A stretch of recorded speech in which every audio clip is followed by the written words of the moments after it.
नमस्कार प्यारे दर्शकों, मैं आपका ज्योतिष मित्र आदित्य द्विवेदी।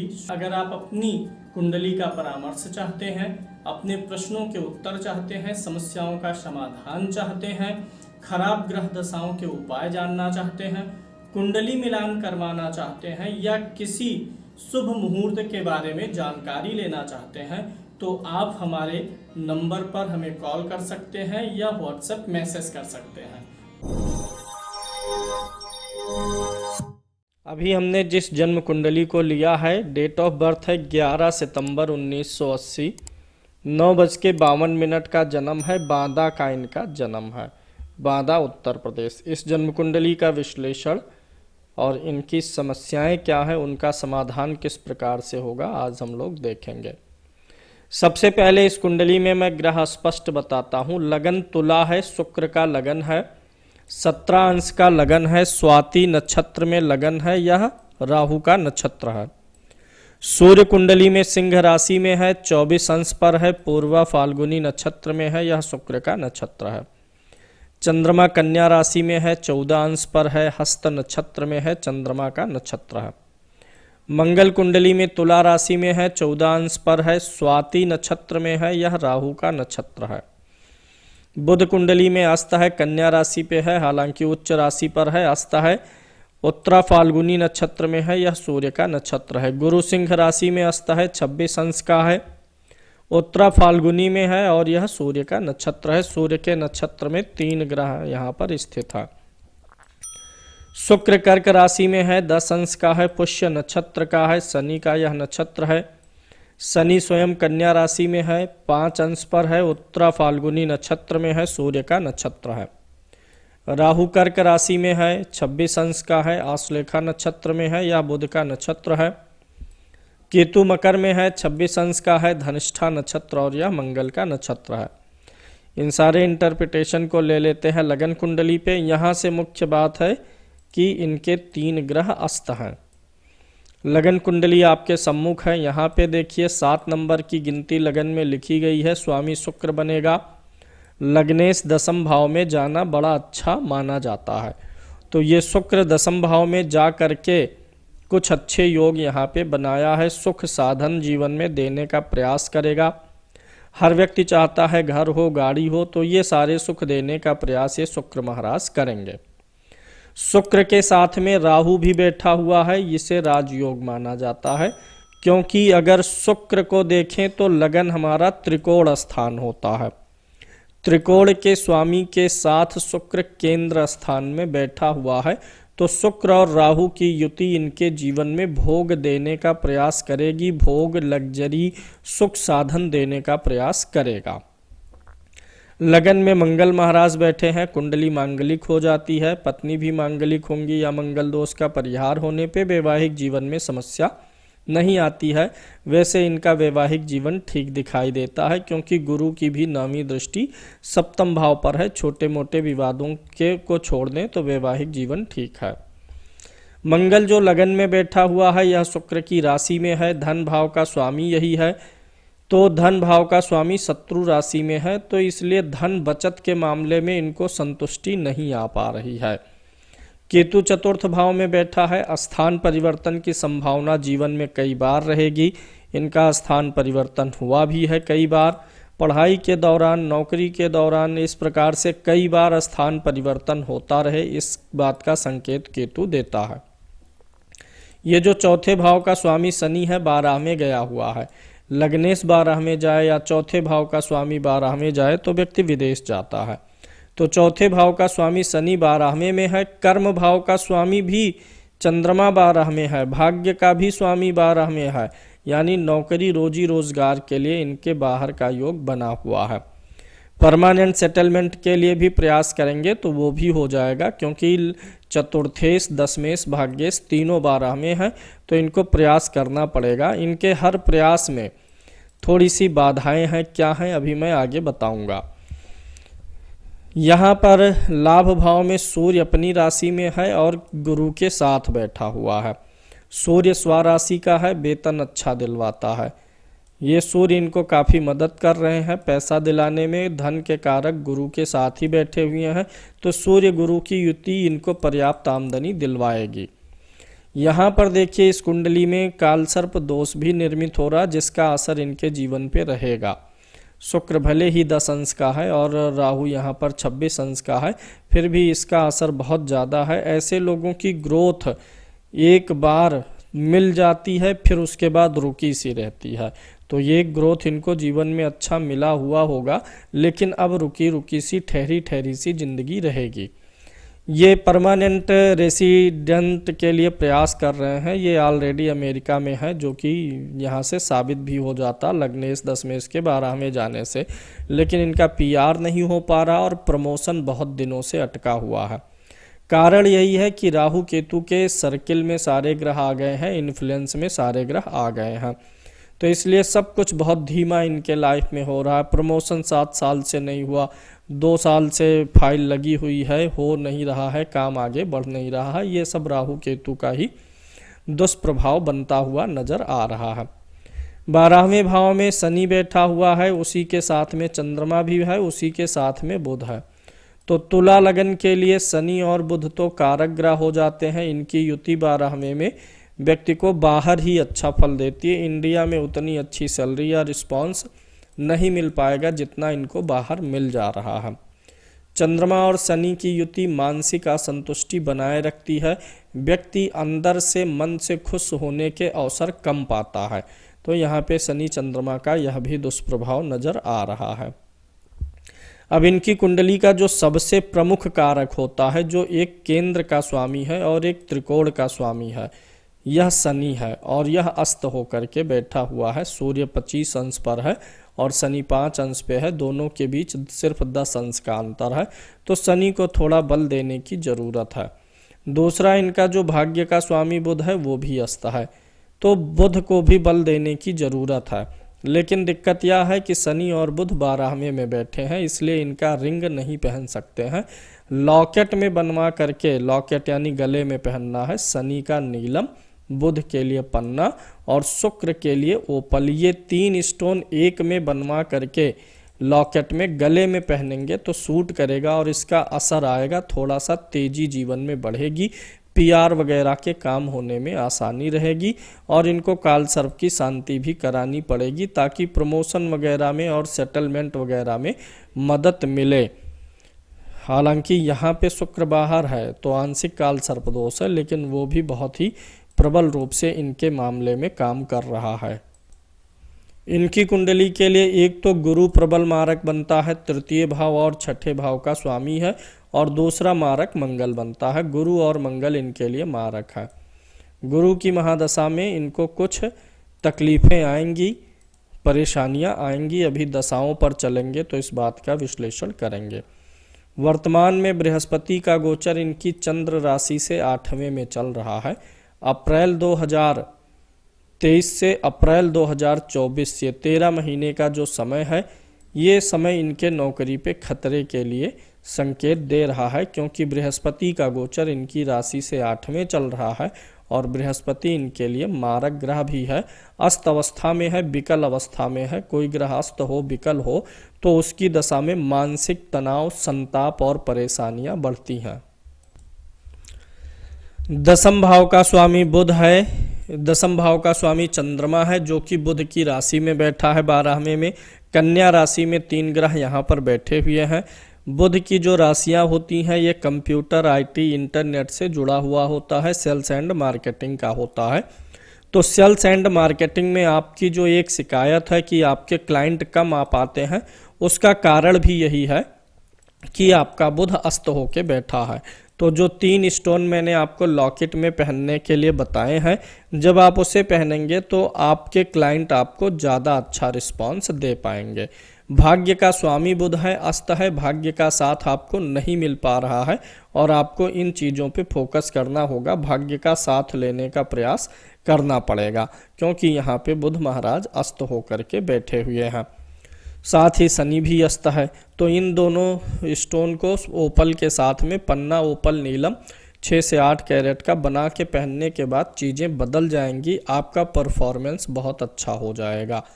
गुरु आपके सूर्य के साथ में बैठा हुआ है, गुरु आपके छठे भाव का स्वामी है, तो इसलिए आप अपने बॉस वगैरह पे थोड़ा सा इम्प्रेशन और अधिक बनाने का प्रयास करिए। आपके बॉस आपसे प्रसन्न नहीं है।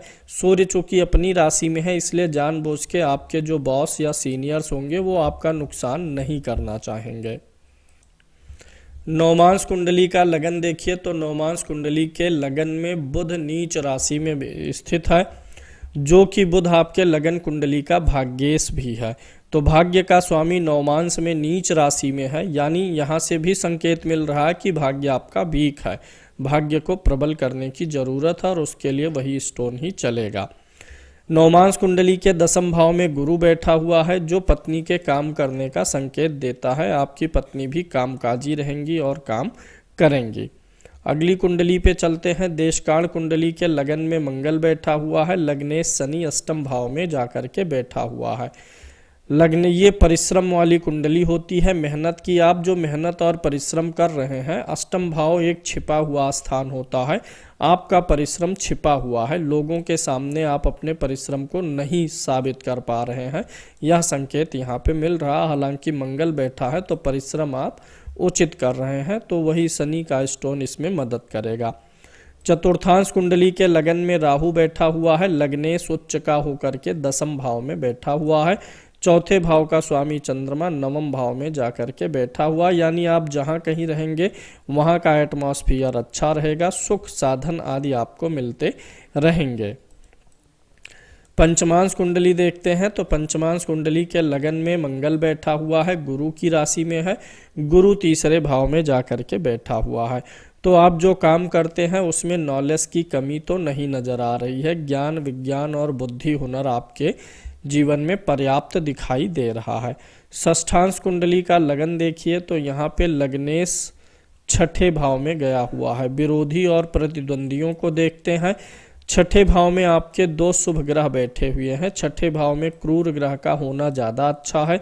लग्नेश भी छठे भाव में गया है, कहीं ना कहीं कुछ ना कुछ आपकी ही नेचर या आपका आदत ही आपके विरोधियों को आगे जाने का अवसर दे रहा है। यह आपको स्वयं अंतर मन में सोचना होगा कि वह कौन सी चीज़ है जो आपके विरोधी आपसे कुछ एक्स्ट्रा कर पा रहे हैं, आप नहीं कर पा रहे हैं, उस पे ध्यान दीजिए। छठे भाव में चंद्रमा और शुक्र दो शुभ ग्रह हैं, इसलिए कंपटीशन में आपसे लोग आगे निकल जाएं, इस बात की संभावना भी बनी हुई रहती है। षष्ठांश कुंडली का छठा भाव अगर शुभ ग्रहों से युक्त है तो ऐसा व्यक्ति अपने अधिकार प्रयास आदि के लिए थोड़ा जूझने से बचता है, तो जुझारूपन आपके अंदर और लाने की जरूरत दिखाई देती है। सप्तमांश कुंडली देखते हैं तो सप्तमांश कुंडली का लगन एकदम से ठीक है, शुभ ग्रह बैठा है, लेकिन लग्नेश यहाँ पर नीच का होकर के बैठा हुआ है। ऐसे में संतान की संख्या कुछ कम रहती है और संतान के विषय में भी व्यक्ति अधिक सोचता है और संतान के भविष्य को लेकर के चिंता बनी रहती है। हालांकि पंचम भाव में चंद्रमा है, पंचमेश लग्नेश के साथ है, संतान का भविष्य अच्छा रहेगा, लेकिन आपके दिल दिमाग में संतान को लेकर के कुछ न कुछ चिंता बनी रह सकती है।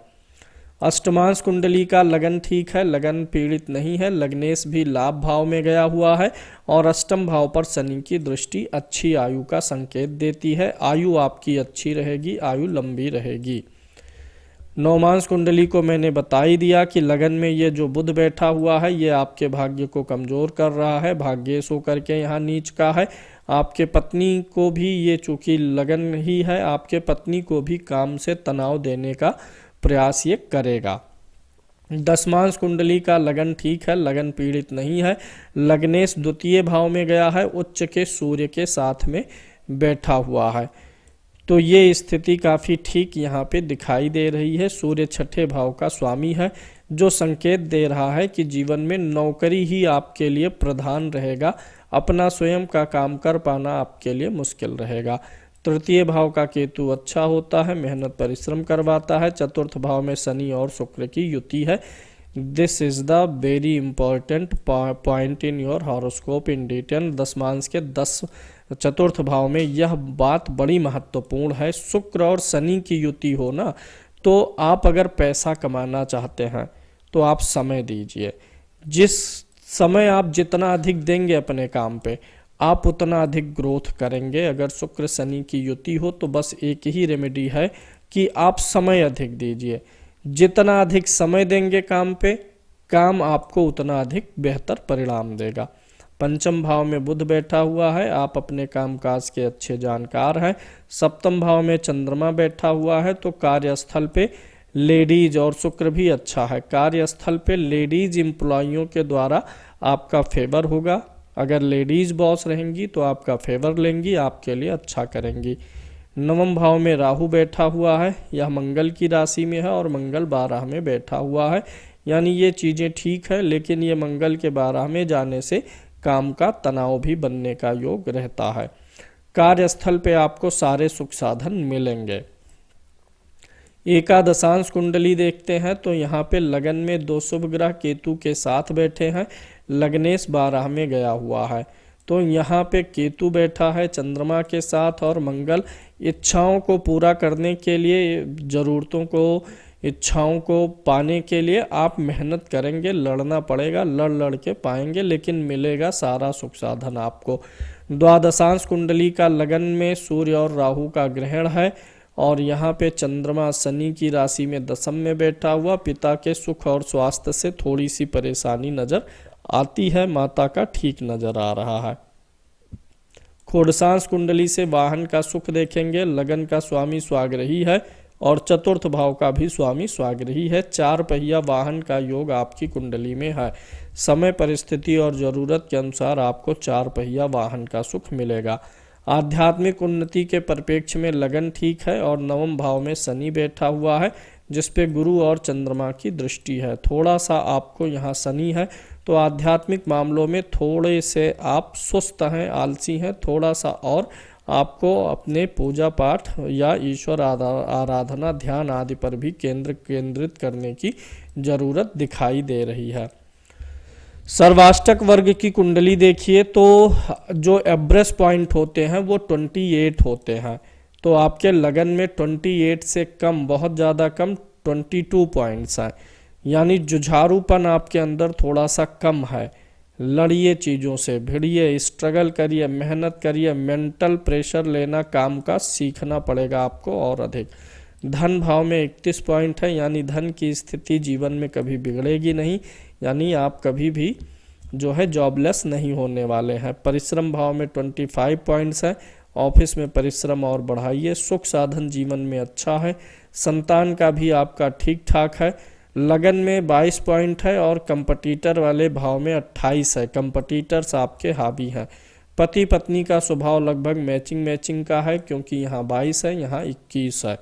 अष्टम भाव में 33 पॉइंट है, लगन से काफ़ी ज़्यादा है, लगन में 22 है, यहाँ 33 है, यानी कि अगर लगन ज़्यादा होता तो लाइफ उतनी आसान होती चीज़ों की प्राप्ति, लेकिन अष्टम में अधिक है तो चीज़ों की प्राप्ति उतनी आसान नहीं है। भाग्य भाव में 34 पॉइंट है, यह भाग्य के लिए ठीक है, कर्म आप ठीक ठाक कर रहे हैं। लाभ भी आपका एवरेज के बराबर है। 12वें भाव में 19 पॉइंट है, और आपके 3 ग्रह 12वें भाव में जाके बैठे हैं, शनि, चंद्रमा और बुध। इसलिए शनि, चंद्रमा, बुध 12वें में जिस भाव में गए हैं उस भाव को बल अधिक नहीं मिला हुआ है, तो वही स्टोन पहन के आप बल दे सकते हैं। अभी आपकी जो महादशा चल रही है गुरु की चल रही है 2012 से 28 तक। गुरु की आपकी कुंडली में अस्त है, गुरु सूर्य के साथ बैठ करके कम्बस्ट है, अस्त है, और अस्त ग्रह की दशा में विकास रुका सा रहता है। विवादें होने की संभावनाएं रहती हैं, विवाद हो और लोग आपसे अप्रसन्न रहें, इस चीज़ की संभावनाएं बनी रहती हैं। गुरु में अभी चंद्रमा चल रहा है, चंद्रमा आपकी कुंडली में कर्म भाव का स्वामी है, 12वें भाव में शनि से पीड़ित है, शनि के साथ बैठा हुआ है, और गुरु जो है चंद्रमा से 12वें में है। इस समय अवधि में मानसिक दुविधाओं का दौर चलता रहेगा। हालांकि आपको विदेश से आना नहीं पड़ेगा, विदेश का योग आपका बना ही रहेगा। वर्तमान में जो आपकी समस्याएं हैं, आगे मंगल की अंतर्दशा आएगी, मंगल ठीक है, लगन में है, इस बीच में आपका वेतन वगैरह बढ़ेगा, फिर राहु आएगा, ये समय भी ठीक रहेगा। अच्छी महादशा आपकी शनि की जाएगी, शनि 12वें भाव में है, अच्छा ग्रह है आपका, और शनि की महादशा आपके लिए काफ़ी ग्रोथ वाली आएगी। गुरु की जो महादशा है बहुत अच्छी नहीं है, क्योंकि गुरु आपकी कुंडली का मारक ग्रह है, लगन का मित्र नहीं है, ऊपर से अस्त भी है। अभी आपकी लग्न कुंडली पे वापस चलें तो आप देखिए गुरु यहाँ पर अस्त होके बैठा है। गुरु ने जीवन में ठहराव सा ला दिया है। तो एक तो आप ऐसा कर लीजिए, तीनों स्टोन पहन लीजिए, शनि का, बुध का और शुक्र का लॉकेट में बनवा के एक काल सर्प की शांति कराइए और एक गुरु की शांति कराइए, फिर चीज़ें काफ़ी बेहतर होने लगेंगी। आपने पहला प्रश्न यही पूछा हुआ है कि जॉब में अभी कुछ चैलेंजेस आ रहे हैं, आपके काम, आपके प्रोजेक्ट, आपके कलीग्स को दे दिया जा रहा है, आपकी पकड़ ढीली हो रही है कंपनी पे। तो इसका कारण मुख्य रूप से शुरू हुआ है इस साल के अप्रैल से, और यह रहेगा अगले साल अप्रैल तक। जब बृहस्पति मेष राशि से हटेगा तो चीज़ें कुछ अच्छी हो जाएंगी। दूसरा कारण, गुरु की महादशा में चंद्रमा का अंतर है। चंद्रमा 12वें भाव में बैठा है, शनि के साथ बैठा हुआ है, और ये कर्म भाव का ही स्वामी है, इसलिए कर्म भाव आपका प्रभावित कर रहा है। तो चंद्रमा को आप थोड़ा सा चंद्रमा के लिए भी रात में सोते समय चंद्रमा का मंत्र वगैरह लगा के मोबाइल में सुनेंगे, उससे भी लाभ मिलेगा। दूसरा, चंद्रमा के लिए आप जो है उपाय कर सकते हैं, मंत्र जाप कर सकते हैं चंद्रमा के लिए, इससे चंद्रमा प्रसन्न होगा और परिणाम आपको बेहतर मिल सकते हैं। इसी कुंडली में आप आगे देखिए, जो आपका चंद्रमा है यह नवमांश कुंडली में वृषभ राशि में बैठा हुआ है। 2 नंबर की गिनती पर चंद्रमा यहाँ नवमांश में बैठा हुआ है। कोई भी ग्रह नवमांश कुंडली में जिस राशि में होता है उस राशि का भावफल लगन कुंडली के अनुसार देता है। चंद्रमा के गड़बड़ जाने का कारण क्या है कि यहाँ 2 नंबर की गिनती में बैठा है, और यह 2 नंबर आपके लगन कुंडली के अष्टम भाव में पड़ता है। तो गुरु में चंद्रमा की अंतर्दशा आप बड़े प्रेम से निकालिए। चंद्रमा गड़बड़ दे रहा है आपको, यहाँ से आपको परेशानी, चंद्रमा का जो राशि तुल्य नवमांश है यह गड़बड़ आ रहा है। चंद्रमा के लिए उपाय आप कर सकते हैं, चंद्रमा के लिए दान वगैरह कर सकते हैं। विदेश आपको छोड़ना नहीं पड़ेगा, इन किन प्रकारेण बने रहेंगे, कुछ न कुछ चीज़ें होंगी और बनी रहेंगी। अब परमानेंट हो जाएं, चीज़ें आसान रहें, उसके लिए जितनी रेमेडीज़ मैंने बताया है वो सब आप करिए। प्रमोशन आदि के लिए अभी तो योग नहीं बनेगा, जब चंद्रमा निकलेगा तभी बनेगा। चंद्रमा अभी निकलने में टाइम है, यहाँ पर आप देखिए चंद्रमा अभी फरवरी 2025 में बीतेगा। तो आपके प्रमोशन क्या, मुझे लगता है डिमोशन की तैयारी की जा रही है, तो इस बात की विशेष ध्यान देने की ज़रूरत है। लेकिन जब गुरु में मंगल आएगा, प्रमोशन और वेतन वृद्धि सब कुछ होगा। क्यों होगा इसको समझ लीजिए। गुरु में जब मंगल आएगा तो पहली चीज़ तो मंगल धन भाव का स्वामी है और दशम से दशम का भी स्वामी है। गुरु जो है मंगल से लाभ भाव में बैठा हुआ है, और मंगल आपके नवमांश कुंडली में 11 नंबर की राशि पर है, जो कि लगन में पंचम भाव में पड़ती है। यानी मंगल में आपको आपके पूर्व जन्मों के भाग्य का भी साथ मिलेगा। इसी समय अवधि में प्रमोशन होगा। जब तक गुरु में चंद्रमा का अंतर है तब तक आपके लिए दिक्कत है, परेशानियां आ सकती हैं। ध्यान से थोड़ा आपको चलने की ज़रूरत है। प्रमोशन के बजाय डिमोशन आदि भी आ सकता है। अभी जहाँ तक फाइनेंस में इम्प्रूवमेंट का सवाल है, तो जब तक गुरु में चंद्रमा है तब तक इम्प्रूवमेंट नहीं आएगा, लेकिन बाद में इसमें आपके लिए संभावनाएं बनेंगी। आईटी का सेक्टर आपके लिए एकदम से ठीक है। आईटी का क्षेत्र आपके लिए बनता ही है। कंप्यूटर, आईटी, इंटरनेट, इन सारे चीज़ों में आप काम कर सकते हैं। आईटी का जो स्वामी होता है वो बुध होता है, नवमांश में नीच का है, इसको थोड़ा बल देंगे तो इसी आईटी सेक्टर में ही आप अच्छा परफॉर्म करेंगे। कैरियर आपको यही जाने रखना चाहिए, कैरियर नहीं चेंज करना है। फाइनली आखिरी रेमेडी जो आपके लिए है, मैं कंक्लूड करता हूँ। आपको ये काल सर्प की शांति करानी है। राहु केतु का जप, नाग गायत्री का जप, सर्प सूक्ति का पाठ और हवन होगा, इसे आपको कराना है। दूसरा, नीलम, पन्ना और ओपल, इन 3 स्टोन को लॉकेट में बना के पहनना है। अगला, आपको गुरु का भी जप करवाना है और चंद्रमा के लिए भी जप और दान करवाना चाहिए। इतना करवाने के बाद परिस्थितियां बेहतर हो जाएंगी और समय तो आपका बेहतर होगा 2025 से। जब गुरु में मंगल की अंतर्दशा आएगी तब आपका समय ज़्यादा बेहतर होगा। गुरु में मंगल फरवरी 2025 से आएगा। महादशा की बात करें तो शनि की महादशा अभी तक के जीवन में कुछ ज़्यादा ही अच्छा फल आपको आगे दे करके जाएगी।